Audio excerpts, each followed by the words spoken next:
and thank you for tuning in to the first episode of my entrepreneurial series.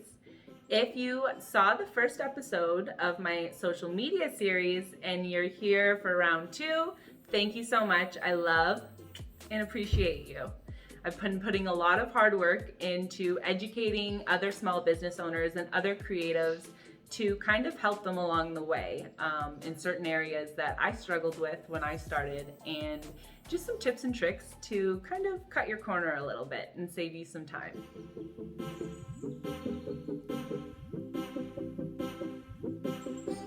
Today we're going to discuss a few key things that you should do before starting your business online and bringing it to social media. The first thing that I want you to do, or I highly recommend, is to do some market research. So if you're in, let's say, the health and wellness industry, you might want to scour Instagram and the web for maybe some competitors or a hire account that inspires you and does something similar that you want to do. You can analyze what is working for them and what isn't. Maybe look at a few other accounts too. Don't just look at one, and really go through their content and see which posts are getting the most engagement and see why. What questions does your target audience have? Deciding who our target audience is. You might want to detail this a little more than you think. Figure out how old they are. What is the age range of your ideal audience, your target audience? Now, where do they hang out? What do they like to do for fun? All this is going to help you bring in that audience for your new business, your dream audience. And what this is going to do is really allow you to create content around your audience. That is a key thing that we want to do. When we are creating our content, we don't want to think about ourselves. We want to put out content that can help our dream clients and bring them in towards us and build that trust factor.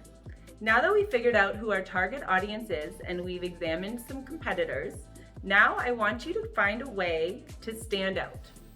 What are you going to do that's different that everybody else is doing? What is something special that you can bring to the table that will really reel in those dream clients? After you've done all this, another key step that often gets overlooked is we want to make sure that your business name that you've decided on is available to use on all platforms and a URL.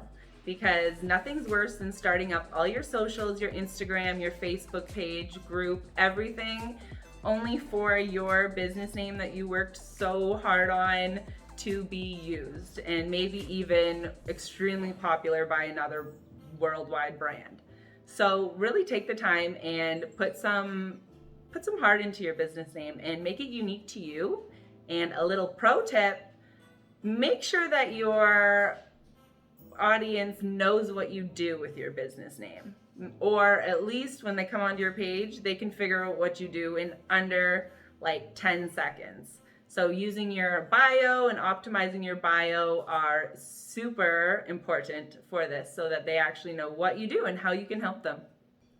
Thank you so much for being here and tuning in to this series. I put a lot of work into building this content for you guys, and even if I have to put in the work at night, having a 3 and a 5-year-old, it makes it so worth it to be able to help other creatives and small business owners.